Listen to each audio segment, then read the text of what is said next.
Hello everyone. आज के इस वीडियो में हम क्लासिकल मॉडल में विभिन्न साम्य बिंदुओं का निर्धारण किस प्रकार से किया जाता है इसे एक न्यूमेरिकल की सहायता से समझेंगे। लीजिए, अब आपके सामने क्वेश्चन बता रही हूँ मैं। Production function y is equal to 8n minus 0.05n square, supply of labour is equal to LS बराबर 20 plus 5W upon P, M is equal to 0.5 py, money supply is equal to 100. Then find out first of all W upon P. That means आपको सबसे पहले वास्तविक मजदूरी का निर्धारण करना है। देन N मीन्स एम्प्लॉयमेंट का निर्धारण करना है। देन Y यानी प्रोडक्शन आउटपुट का निर्धारण करना है। And then P N and capital W। P means general price level का निर्धारण करना है। N मीन्स एम्प्लॉयमेंट का और कैपिटल W मीन्स आपको मौद्रिक मजदूरी की दरों का निर्धारण करना है। तो सबसे पहले हम फर्स्ट वेरिएबल से स्टार्ट करते हैं। The marginal productivity of labour is the demand for labour. So real wage rate is equal to MPN। You know W upon P is equal to MPN। इसका मतलब ये होता है कि वास्तविक मजदूरी जो है वह श्रम के सीमांत भौतिक उत्पादन के बराबर होती है, या हम कह सकते हैं कि मौद्रिक मजदूरी यानी capital W is equal to P into MPN, अर्थात सामान्य कीमत स्तर को जब वास्तविक मजदूरी या श्रम की सीमांत भौतिक उत्पादकता से गुणा कर दिया जाए तो हमें मौद्रिक मजदूरी की दरें प्राप्त हो जाती हैं। MPN is equal to DY by DN। श्रम का जो सीमांत भौतिक उत्पादन है वही श्रम का मांग वक्र कहलाता है, और first derivative of any total function is called marginal. Question में हमारे सामने आउटपुट फंक्शन दिया हुआ था, टोटल आउटपुट फंक्शन। तो हमें सबसे पहले उस टोटल आउटपुट फंक्शन का फर्स्ट डेरिवेटिव निकालना है, यानी उसका अवकलन करना है, और इसका अवकलित मूल्य आता है dy by DN is equal to 8 minus 0.10n। MPN is equal to capital W upon P, यानी MPN बराबर real wages which is 8 minus 0.10n is equal to W upon P। Then 10.10n is equal to 8 minus W upon P। Demand for labour is equal to, ये जो n के साथ दिया हुआ है 0.10, इसे हम इधर ले जाएंगे तो हमें फाइनली जो इक्वेशन प्राप्त होगा डिमांड फॉर लेबर वो होगा n is equal to 80 minus 10W upon P। Minus 10W upon P, ये माइनस का साइन ये बता रहा है कि there is negative relationship between demand for labour and real wages, अर्थात श्रम की मांग और वास्तविक मजदूरी की दर के मध्य विपरीत या ऋणात्मक संबंध पाया जाता है। श्रम का पूर्ति फलन जो कि क्वेश्चन में दिया हुआ है already 20 plus 5W upon P। अब हम इन दोनों को इक्विलिब्रियम में ला करके इक्विलिब्रियम रियल वेज का निर्धारण करते हैं, और वास्तविक मजदूरी का निर्धारण वहाँ होता है जहाँ पर श्रम की मांग और श्रम की पूर्ति दोनों एक दूसरे के बराबर हो जाती हैं। तो now DN is equal to SN, that means demand for labour is equal to supply of labour. Demand for labour है 80 माइनस 10W अपॉन P, और सप्लाई ऑफ लेबर है is equal to 20 plus 5W upon P। ये जो minus 10W upon P है इसे और 5W upon P, इन दोनों variables को हम एक तरफ और अंकगणितीय संख्याओं को हम एक तरफ ले जाते हैं। फाइनली इसका सॉल्यूशन हमें प्राप्त होगा 15W upon P is equal to 60। Now W upon P is equal to 60 upon 15 is equal to 4, अर्थात वास्तविक मजदूरी की दर का निर्धारण होता है 4। इसके पश्चात हम रोजगार की मात्रा का निर्धारण करेंगे।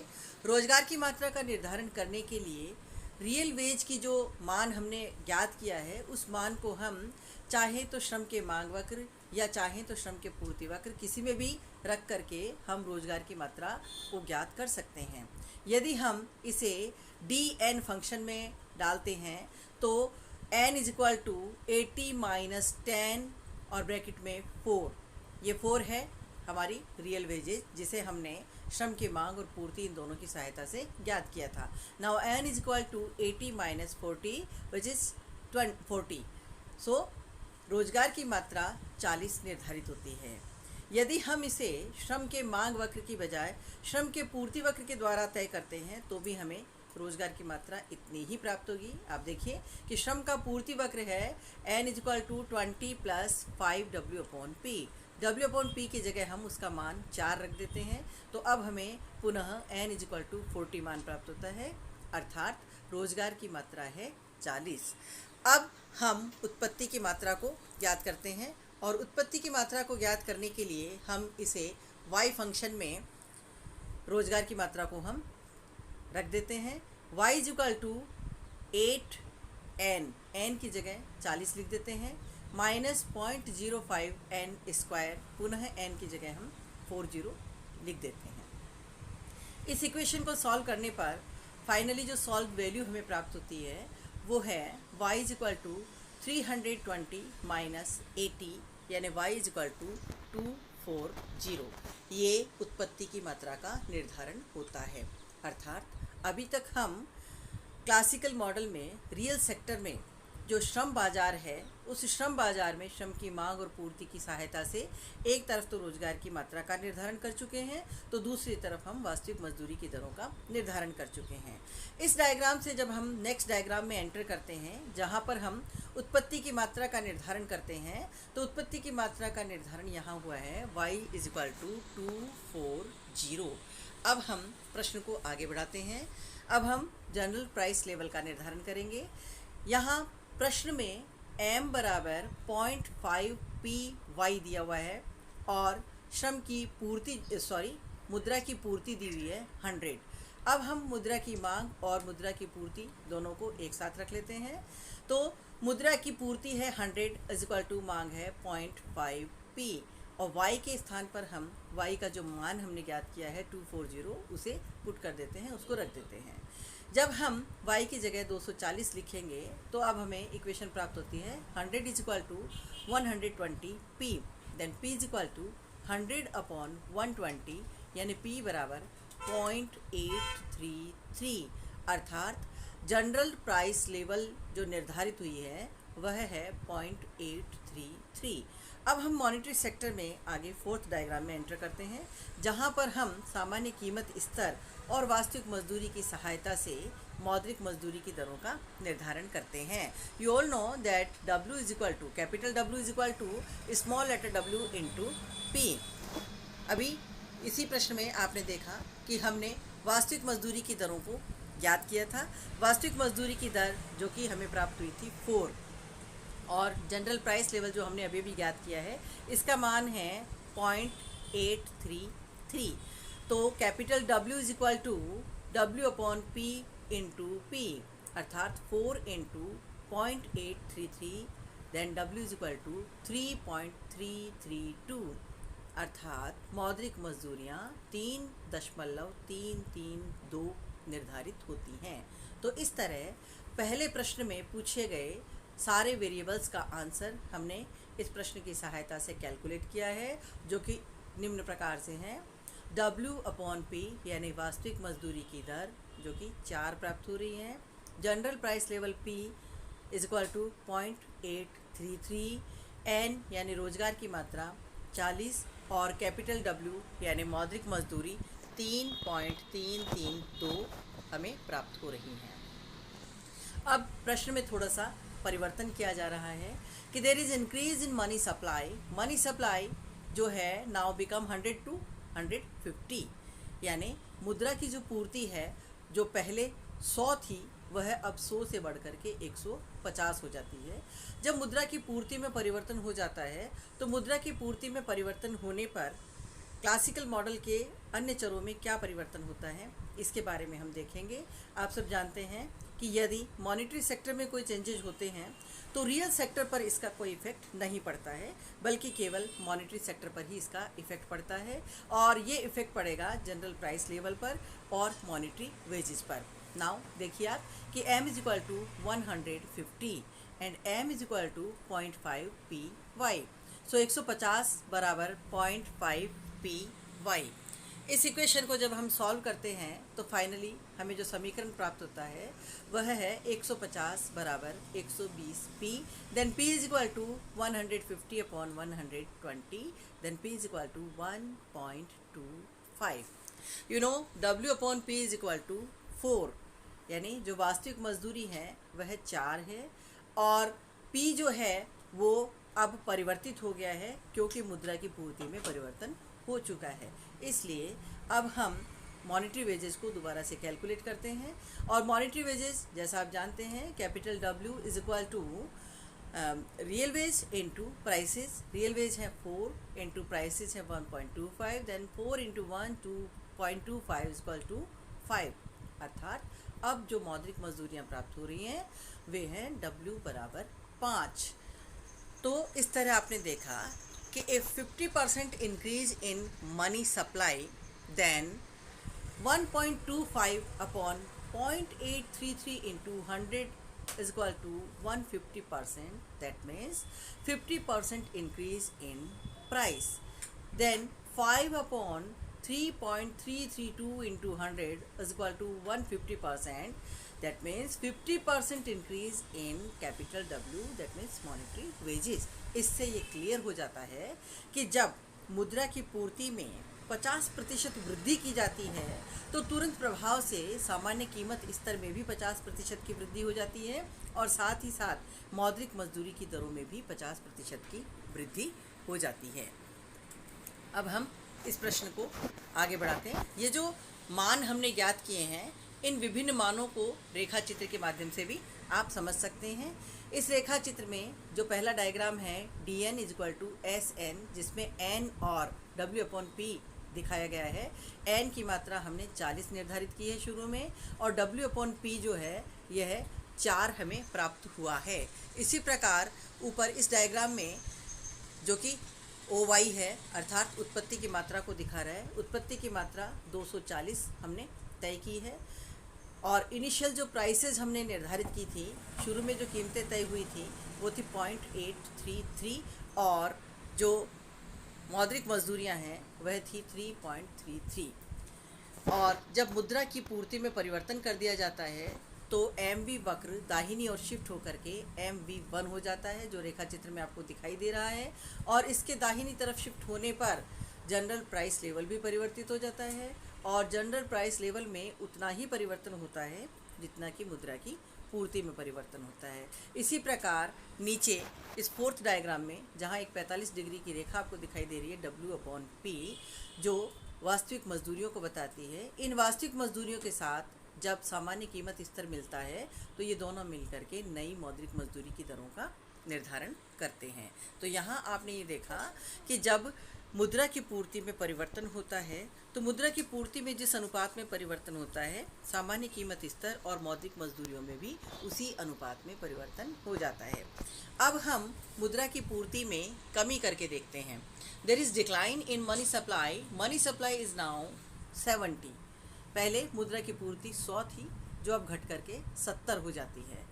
अब हम इस क्वेश्चन को दोबारा से सॉल्व करते हैं और ये देखते हैं कि जब मुद्रा की पूर्ति में कमी कर दी जाती है तो इसका मौद्रिक क्षेत्र के विभिन्न चरों पर क्या प्रभाव पड़ता है।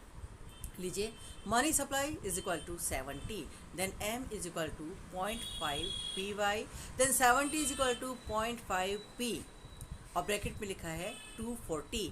ये y बराबर 240 है जिसे हमने अभी प्रश्न में हल किया था, इस उत्पत्ति की मात्रा को हमने ज्ञात किया था। अब आप देखेंगे इस क्वेश्चन को हम आगे बढ़ाते हैं, इसको सॉल्व करते हैं तो हमें जो मान प्राप्त होता है वह है 70 is equal to 120 P, then P is equal to 70 upon 120, then P is equal to 0.5833। जैसा कि आप जानते हैं कि W upon P is equal to 4, यानी रियल वेजेस अभी भी 4 हैं। तो मॉनेटरी वेजेस को कैलकुलेट करने के लिए हम रियल वेजेस को जो हमने अभी सामान्य कीमत स्तर निर्धारित किया है इससे मल्टीप्लाई करते हैं। W बराबर 4 गुणा 0.5833 और जो मान हमें प्राप्त होता है वह है W बराबर 2.332। अर्थात 30% decrease in money supply, then 0.5833 upon 0.833 into 100 is equal to 70%. That also means कि 30% डिक्रीज इन प्राइसेस, और इसी तरह 2.332 upon 0.8332 into 100 is equal to 70%. That means 30% decrease in monetary wages. इससे ये क्लियर होता है कि मुद्रा की पूर्ति में जिस अनुपात में परिवर्तन किया जाता है, ठीक उसी अनुपात में सामान्य कीमत स्तर और मौद्रिक मजदूरी की दरों में परिवर्तन होता है। इससे पूर्व हमने देखा कि मुद्रा की पूर्ति को जब 50% बढ़ाया जाता है तो सामान्य कीमत स्तर और मौद्रिक मजदूरियाँ दोनों 50% की दर से बढ़ जाती है। लेकिन अभी हमने इसमें कमी करके देखा कि जब मुद्रा की पूर्ति को 30% घटा दिया जाता है तो इसका परिणाम ये होता है कि सामान्य कीमत स्तर और मौद्रिक मजदूरी की दर दोनों में 30% की दर से कमी हो जाती है। अब हम जो लेबर का सप्लाई कर्व है उसमें शिफ्टिंग करके देखते हैं कि यदि श्रम की पूर्ति में परिवर्तन हो जाता है तो क्लासिकल मॉडल के विभिन्न चरों पर इसका क्या इफ़ेक्ट पड़ेगा। यहाँ इस रेखा चित्र में आप देख रहे हैं कि जब श्रम का पूर्ति वक्र शिफ्ट हो जाता है, इनिशियल स्टेज में श्रम का पूर्ति वक्र SN और श्रम का मांग वक्र DN है, और ये दोनों जहाँ एक दूसरे को काटते हैं वहाँ पर साम्य रोजगार की मात्रा और साम्य वास्तविक मजदूरी की दर का निर्धारण होता है। जब श्रम की पूर्ति बढ़ जाती है और श्रम का पूर्ति वक्र जो है वह दाहिनी ओर शिफ्ट हो जाता है, और दाहिनी ओर शिफ्ट होने से आप देख रहे हैं कि रियल वेजेस घट जाती है, रियल वेज में कमी हो जाती है। पहले वास्तविक मजदूरी W/P थी जो अब घटकर W/P1 हो जाती है।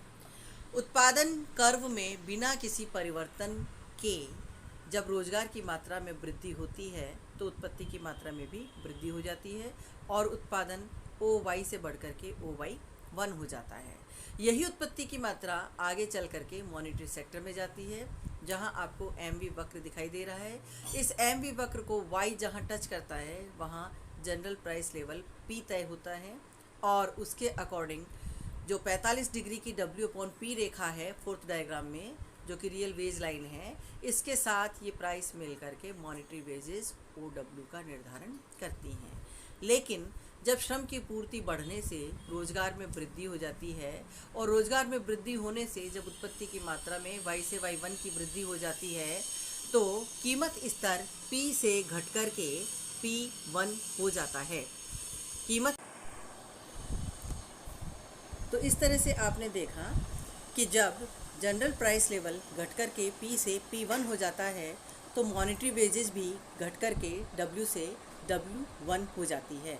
तो इस तरह हम ये कह सकते हैं कि जब लेबर की सप्लाई इंक्रीज होती है तो इसका जो इम्पैक्ट है क्लासिकल मॉडल पे, उसे हम इस प्रकार से समझ सकते हैं कि W/P डिक्रीज होती है, यानी रियल वेजेस डिक्रीज होती हैं, एम्प्लॉयमेंट इंक्रीज होता है, आउटपुट इंक्रीज होता है, जनरल प्राइस लेवल डिक्रीज होता है और मॉनेटरी वेजेस भी डिक्रीज हो जाती हैं। तो इस तरह आपने देखा कि श्रम की पूर्ति में परिवर्तन का क्लासिकल मॉडल पर क्या इफ़ेक्ट पड़ता है।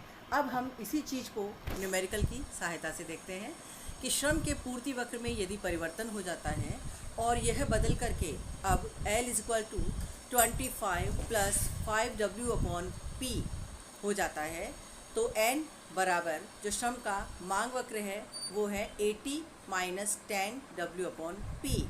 L = N, यानी श्रम की मांग बराबर श्रम की पूर्ति। श्रम की पूर्ति है 25 + 5W/P और श्रम की मांग है 80 - 10W/P।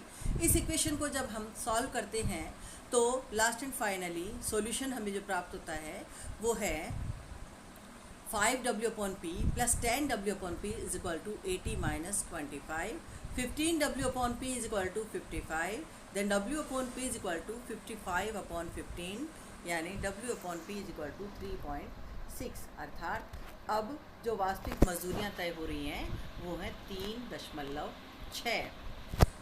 L = 25 + 5 into 55 upon 15, then L is equal to 75 plus 55 upon 3 is equal to 130 upon 3, यानी L is equal to 43.33।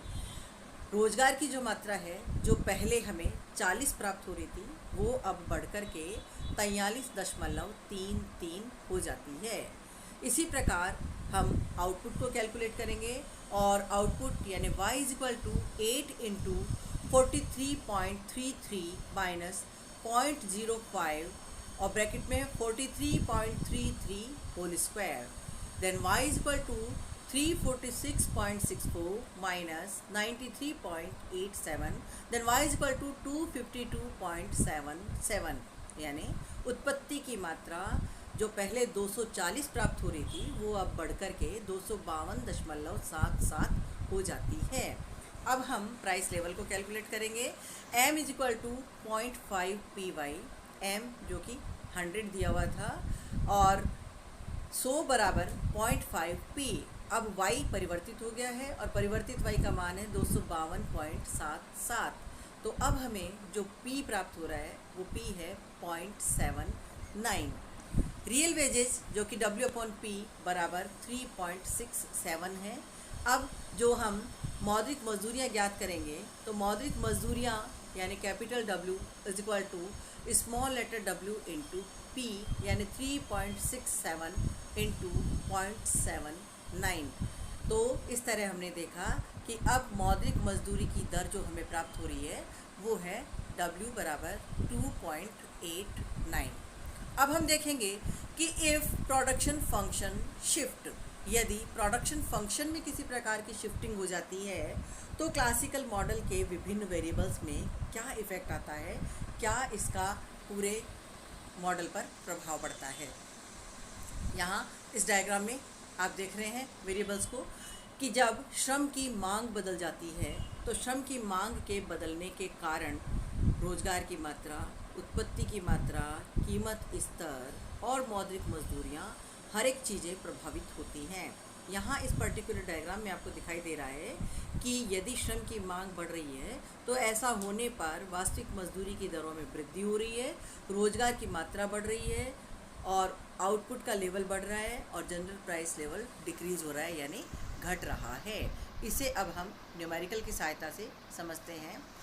अब y is equal to 8.8 minus 0.10 n is equal to W/P, ये उत्पादन फलन हमारे सामने दिया हुआ है। इसे हम डिफ्रेंशिएट करेंगे तो अब हमें dy by dn is equal to 8.8 minus 0.10 n is equal to W/P, ये समीकरण प्राप्त होता है।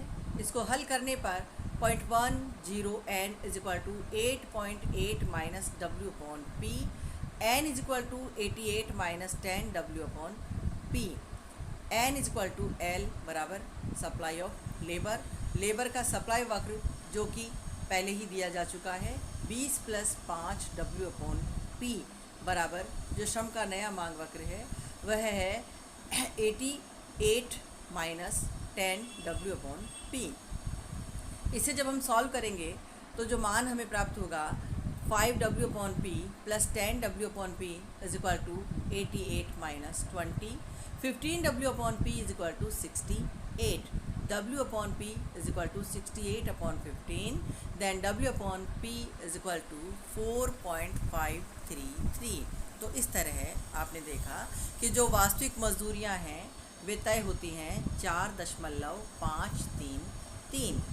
अब हम इस प्रश्न को आगे बढ़ाते हैं और रोजगार की मात्रा का निर्धारण करते हैं।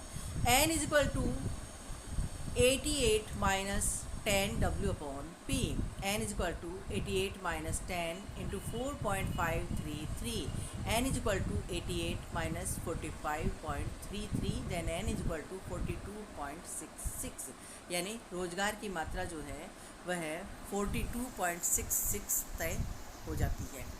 अब हम आउटपुट का निर्धारण लीजिए। अब हम आउटपुट की मात्रा का निर्धारण करते हैं।